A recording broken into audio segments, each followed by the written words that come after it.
Good morning students.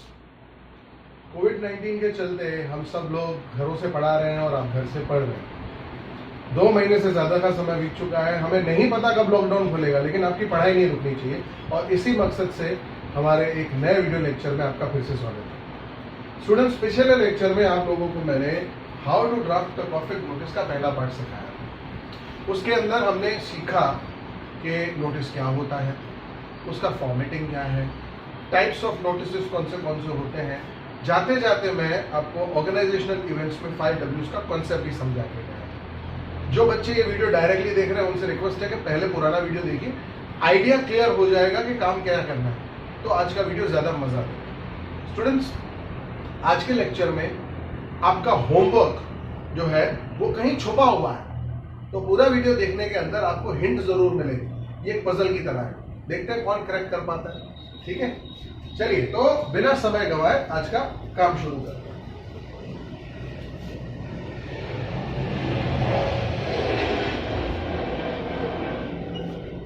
ABC school is organizing its annual cultural festival. ABC School is organizing its annual cultural festival.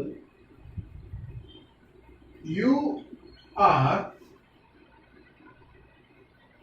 Anil या फिर अनीता, यानी लड़कों के लिए नाम है अनिल और लड़कियों के लिए नाम है Anita, as the head boy या फिर head girl of your school draft a notice. Now ये आपका क्वेश्चन है, 12th स्टैंडर्ड में है तो 5 मार्क का क्वेश्चन, इंपॉर्टेंट क्वेश्चन है आप लोगों को। अब इसको सॉल्व कैसे किया जाए? दो चीजों का बहुत ध्यान रखिए राइटिंग स्किल्स। पहला, फॉर्मेटिंग। अगर आपकी फॉर्मेटिंग करेक्ट है तो गलती होने का चांस मिनिमाइज हो जाता है। दूसरा, कंटेंट। आपको जाते जाते मैं पिछले लेक्चर में बता के गया था 5Ws का कॉन्सेप्ट, हमको उसी पे काम करना है ना। सबसे पहले क्या आएगा यहाँ पे बेटा, देखिए नोटिस बनना शुरू हो रहा है। सेंटर में ABC school, name of the organisation आ गया। हमने करना है इसको यहाँ पे अंडरलाइन, मैं कर रहा हूं, आप मत करिएगा। तो आप सोचेंगे सर हम क्यों ना करें, मेरे पास बोर्ड पे लाइंस ड्रॉ नहीं है बेटा। ये अंडरलाइन का मतलब क्या है, आपको एक लाइन लीव करना है, ठीक है। उसको लीव करने के बाद सेंटर में और कैपिटल लेटर्स में लिखना है नोटिस। सेंटर में और कैपिटल लेटर्स में आपको लिखना है नोटिस। ये लिखने के बाद एक लाइन और लीव कर देनी है और लेफ्ट हैंड साइड पे ब्रिटिश या अमेरिकन मेथड, जो आपका कन्वीनियंट मेथड है, उससे आप डेट लिख सकते हैं। जैसे आज की तारीख है 17 जून 2020। ओके, सो एबीसी स्कूल नोटिस 17 जून 2020, ये तीनों चीजें हो गई। अब सेंटर में आएगा heading.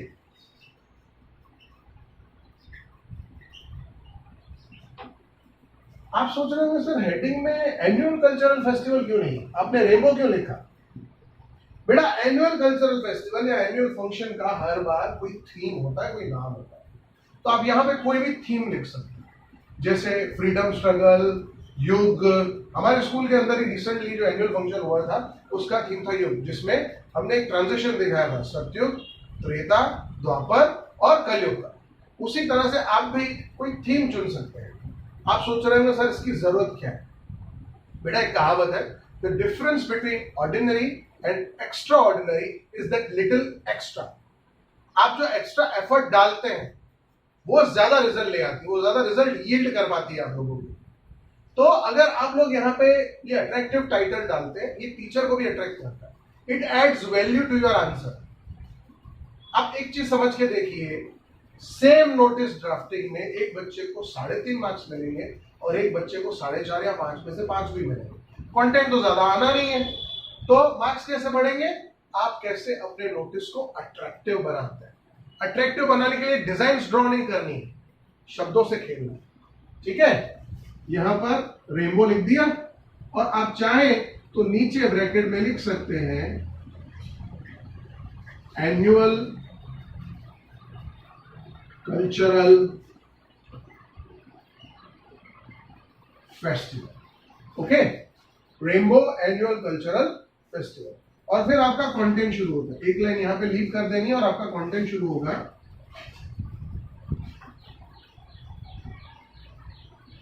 This is, sorry date के साथ जाना पड़ेगा, हाँ, this is to notify all the students that, ये आपकी कॉमन बिगिनिंग होगी। लेकिन अब यहां से शुरू हो जाता है खेल 5 W's का, और पहला W होता है व्हाट इज हैपनिंग, यानी इवेंट कौन सा हो रहा है। So this is to notify all the students that our school is organizing its annual cultural festival। तो पहला W आपका कवर हो गया, व्हाट इज हैपनिंग। अब उसके बाद दूसरा W आएगा, when is it happening, on से फॉर एग्जांपल 2 August 2020। अब आप सोच रहे होंगे सर 2 अगस्त क्यों? कल्चरल फेस्टिवल बेटा एक बड़ा इवेंट होता है जिसकी तैयारी में 1 महीने का समय चला जाता है। बच्चों को कई सारे रिहर्सल्स करने पड़ते हैं, सिलेक्शंस करने पड़ते हैं, इस वजह से it requires a long time. So this is to notify all the students that our school is organizing its annual cultural festival on 2 August 2020 at the town hall. अब एनुअल फंक्शन या तो school के पास इतना बड़ा hall हो, अगर नहीं है तो कोई सिटी का प्रेस्टिजियस हॉल बोरो किया जाता है। एनुअल फंक्शन स्कूल की रेपुटेशन का सवाल बन जाता है, तो इसका जबरदस्त होना बहुत जरूरी है ना। यहां तक आपके 3 W कवर हो चुके, what is happening, when is it happening and where is it happening. आप बोलेंगे सर फिर नोटिस खत्म कर दो ना बेटा, इतना आसान हो तो चाहिए क्या। यहां पे एंट्री होती है AOD, यानी any other detail, any other detail. अब ये एनी अदर डिटेल क्या है? आपके स्कूल के अंदर अगर कल्चरल फेस्टिवल होने वाला है तो स्टूडेंट्स को पता तो होना चाहिए कि स्कूल के इस इवेंट में कौन सी एक्टिविटीज होंगी, समझे बेटा। तो आइए अब उसको भी इंक्लूड करना पड़ेगा। In this event activities such as dance, drama, singing,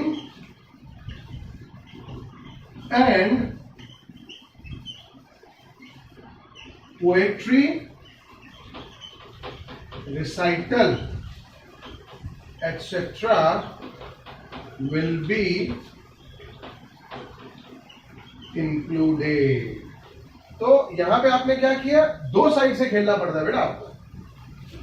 in this event activity such as dance, drama, singing and poetry recital etcetera will be covered. ये जो वर्ड एटसेट्रा है ना, ये बहुत सारी चीजों को अंदर समेट लेगा। अब आप सोच रहे होंगे सर सब लिख डालो ना, बेटा सब लिख डालेंगे तो हम फंसेंगे। क्यों? क्योंकि हमारे पास एक लिमिटेशन है, कंटेंट होना चाहिए 40 to 50 वर्ड्स का।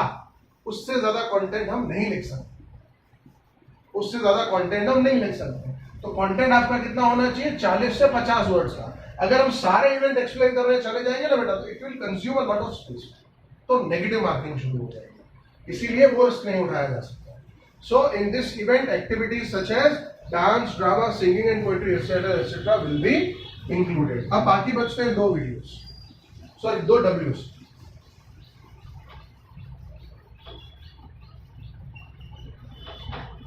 सॉरी यहां जगह नहीं बन पा रही, नीचे आ जाता है।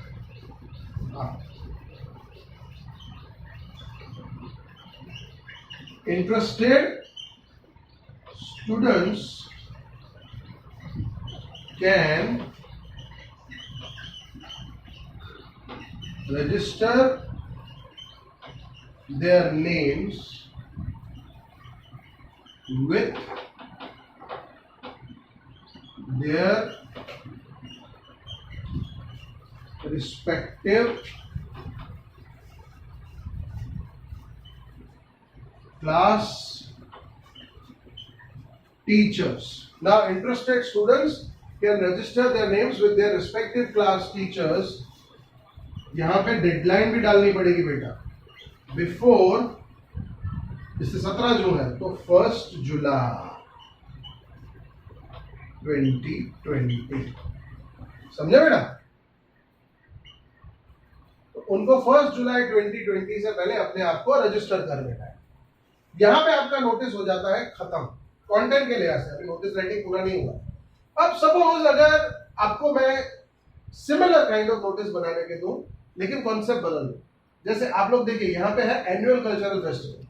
अगर आपको स्पोर्ट्स डे का बनाना हो तो हर साल कल्चरल फेस्टिवल के अलावा स्पोर्ट्स डे स्कूल का एक जाइंट इवेंट होता है, बड़ा इवेंट होता है। तो अगर स्पोर्ट्स डे का आपको नोटिस बनाना हो तो आप वहां पे चाहे तो स्पोर्ट्स डे का भी एक टाइटल रख सकते हैं, और अगर वो ना रखें तो डायरेक्टली लिख सकते हैं एनुअल स्पोर्ट्स डे, और फिर उसके अंदर क्या ले आओगे वो भी आपको समझा देता हूं, ध्यान से देखो। से फॉर एग्जांपल हम स्पोर्ट्स डे का बनाने जा रहे हैं, तो स्पोर्ट्स डे का एओडी क्या होगा? स्पोर्ट्स डे के लिए एओडी क्या होगा आपका? तो यहां पे आपके पास variety of things are there that you can cover, लेकिन मैं आपको सजेस्ट करूंगा कि कैसे करिए, एथलेटिक्स, जिम्नास्टिक्स और उसके साथ साथ कोई भी अपनी पसंद के 4 स्पोर्ट्स जोड़ दीजिए, kabaddi, kho kho, volleyball, basketball, tennis, badminton, ढेरों वैरायटीज है आपके पास, लेकिन कोई भी 4, क्योंकि अगेन हम वर्ड लिमिट में फंसे हुए हैं। और पीछे जोड़ दीजिए एटसेट्रा विल बी इंक्लूडेड, तो उसमें आपको जो एडिशनल गेम्स करवाने हैं ना वो सारे कवर हो जाएंगे, समझे बेटा? रनिंग और जो स्टंट परफॉर्मेंसेस होते हैं वो सारे के सारे, जिम्नास्टिक्स के जो गिने जाते हैं वो सब आपको 2 सिंगल वर्ड्स में खत्म कर देगा, एथलेटिक्स एंड जिम्नास्टिक्स, समझे बेटा? सो एओडीज का क्या बनेगा?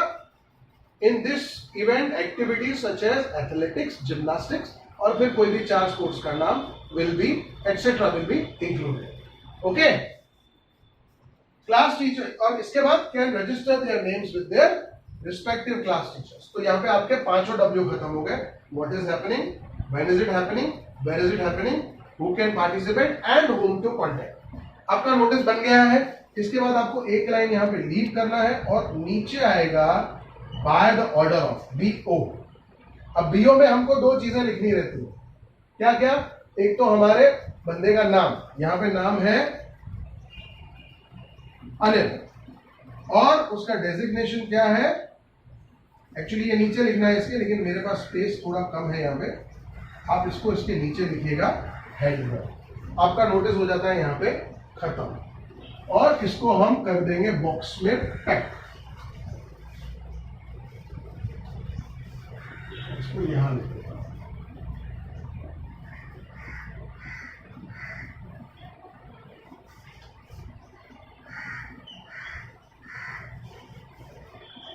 ये हो गया आपका नोटिस खत्म। तो आज के लेक्चर में हमने क्या सीखा? स्कूल के इवेंट का नोटिस कैसे बनाया जाता है, कंटेंट की वर्ड लिमिट होती है 40 to 50 वर्ड्स, सॉरी ये यहां मत लिखिए, आपका तो नोटिस है यहाँ लिख दो। सो कंटेंट की लिमिट है 40 to 50 वर्ड्स। और आपसे मैंने डिस्कस किया कॉन्सेप्ट स्पोर्ट्स डे का। अगर आप स्पोर्ट्स डे का नोटिस बनाएंगे तो कैसा बनाएंगे? आज का होमवर्क क्या? समझदार के लिए इशारा काफी कि मैंने आप लोगों से क्या डिस्कस किया है और कौन से इवेंट का नोटिस बनाने के लिए मैं आप लोगों को कह रहा हूं। ये पहेली जो बुझा लेगा वो आज का होमवर्क खत्म कर पाएगा। ठीक है, उम्मीद करता हूं कि आज के लेक्चर में आप लोगों को बहुत मजा आया होगा। नोटिस राइटिंग के अंदर नेक्स्ट लेक्चर में आप लोगों को मैं करवाऊंगा 2 और नोटिस। आज का लेक्चर थोड़ा छोटा बना रहा हूं क्योंकि समय बहुत कम है बेटा। कल जस्ट 12th का रिजल्ट डिक्लेयर हुआ है और बहुत सारा काम है। हाँ, आप सबके साथ एक मजेदार और खुशखबरी शेयर करनी है। आप सब लोगों ने, जितने भी आपके 12th पास आउट स्टूडेंट्स हैं, फ्रेंड्स हैं जिनसे आप मिले होंगे, उनसे आप पूछ लीजिए उनके रिजल्ट के अंदर सबसे भयानक जो मार्क्स आए हैं, जो सबसे डिमोरलाइजिंग मार्क्स आए हैं, वो इंग्लिश में और कंप्यूटर में। और ऐसी परिस्थिति में हमारे स्टूडेंट्स ने धमाका किया है। हमारे इंस्टीट्यूट का हाईएस्ट 91 मार्क्स है, अहमदाबाद में सेकंड बेस्ट, स्टेट लेवल पे थर्ड बेस्ट। उसके साथ साथ हमारे 6 से ज्यादा बच्चे 80 अबव चले गए हैं। ऐसी परिस्थिति में जहां पे टॉपर्स इंग्लिश में 70-75 मार्क्स पे रुक गए हैं, हमारे बच्चों का 80s में और 90s में स्कोर करना सिर्फ और सिर्फ उनका हार्डवर्क और कमिटमेंट दिखाता है। ये क्रेडिट मेरा नहीं है बेटा, ये क्रेडिट आप जैसे बच्चों का है। आप भी मन लगाकर मेहनत करिए और बोर्ड एग्जाम्स में धमाका करिए। Thank you so much for joining me for this lecture. उम्मीद करता हूं कि आज के लेक्चर में आपको बहुत मजा आया होगा। इसी तरह के और मजेदार लेक्चर्स लेकर हम आपके लिए लाते रहेंगे। तब तक के लिए आपका बहुत बहुत शुक्रिया। God bless everyone.